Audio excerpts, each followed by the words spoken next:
Assalamualaikum warahmatullahi wabarakatuh.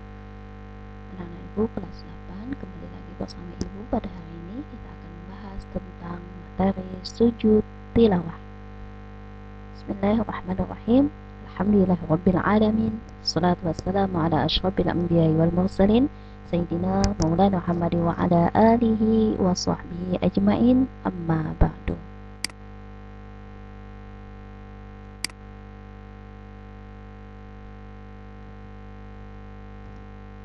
Sujud tilawah.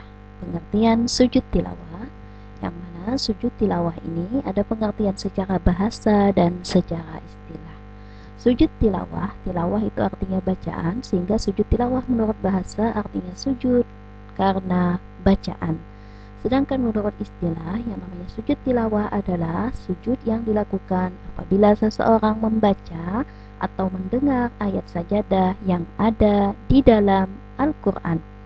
Sujud tilawah hukumnya adalah sunnah, sedangkan keutamaan sujud tilawah adalah agar terhindar daripada gangguan setan.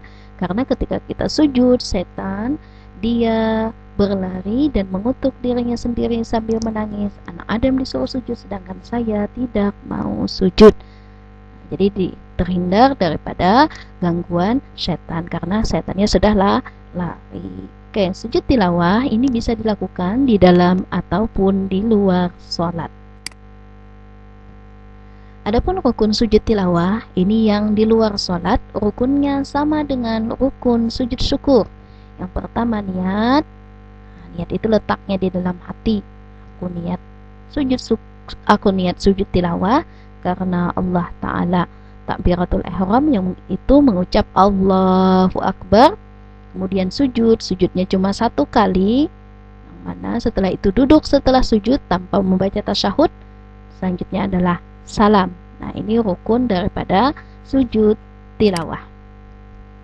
Adapun syarat-syarat sujud tilawah, yang pertama, orang yang melakukan sujud tilawah dia harus suci daripada hadas dan najis, baik badannya, pakaian maupun tempat. Yang kedua, dia harus menutup auratnya. Yang ketiga, dia harus menghadap kiblat. Dan yang keempat, setelah membaca atau mendengar ayat sajadah. Nah, itu syarat daripada sujud tilawah. Selanjutnya adalah ayat-ayat sajadah di dalam Al-Quran. Ini semuanya berjumlah 15 ayat. Nah, 15 ayat. Yang pertama itu terdapat dalam Quran surah Al-A'raf ayat 206. Yang kedua Quran surah Ar-Ra'd ayat 15. Yang ketiga terdapat dalam Quran surah An-Nahl ayat 50. Yang keempat terdapat dalam Quran surah Al-Isra ayat 109. Yang kelima terdapat dalam Quran surah Maryam ayat 58.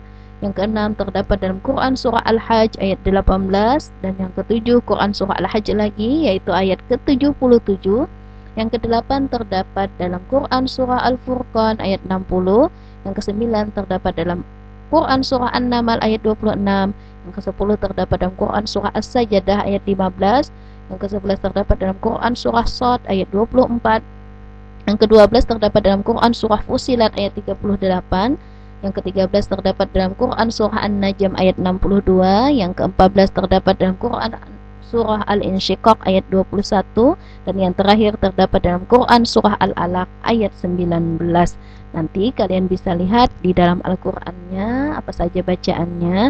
Biasanya ayat Al-Qur'an yang namanya ayat sajadah ini di akhir ayatnya itu dikasih tanda. Biasanya ada tanda, baik itu di akhir ayatnya maupun di samping sisi kanan atau kirinya ada bertulisan sajadah. Jadi bagian pian tahu bahwa ayat itu adalah ayat sajadah.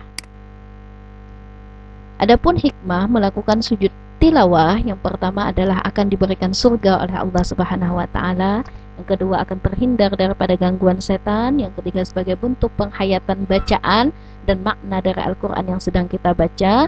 Yang keempat adalah mendidik jiwa dengan cara amaliyah yang dilakukan oleh setiap orang yang membaca atau mendengar bacaan Al-Qur'an. Dan yang kelima adalah merealisasi dari ilmu dan iman. Itu hikmah daripada sujud tilawah. Sekarang ibu akan bahas tentang persamaan dan perbedaan antara sujud syukur dan sujud tilawah. Persamaannya ada dua. Yang pertama, hanya dilakukan satu kali sujud. Jadi sujud tilawah maupun sujud syukur dia hanya dilakukan satu kali sujud. Sedangkan hukumnya sama-sama sunnah. Adapun perbedaannya, sujud tilawah ini boleh dikerjakan di dalam dan di luar sholat, sedangkan sujud syukur itu hanya boleh dilakukan di luar sholat.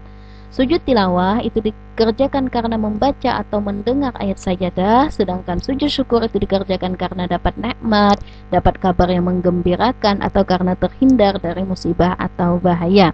Sujud syukur di antara syaratnya juga beda antara sujud tilawah adalah sujud syukur itu boleh dikerjakan tanpa wudu. Sedangkan sujud tilawah syaratnya harus suci dari hadas dan najis, otomatis harus sudah berwudu. Nah, ini adalah persamaan dan perbedaan daripada sujud syukur dan sujud tilawah. Nah, mungkin itu yang sudah Ibu sampaikan tentang sujud tilawah. Mudah-mudahan bermanfaat dan bisa dipraktekkan nanti dalam kehidupan sehari-hari.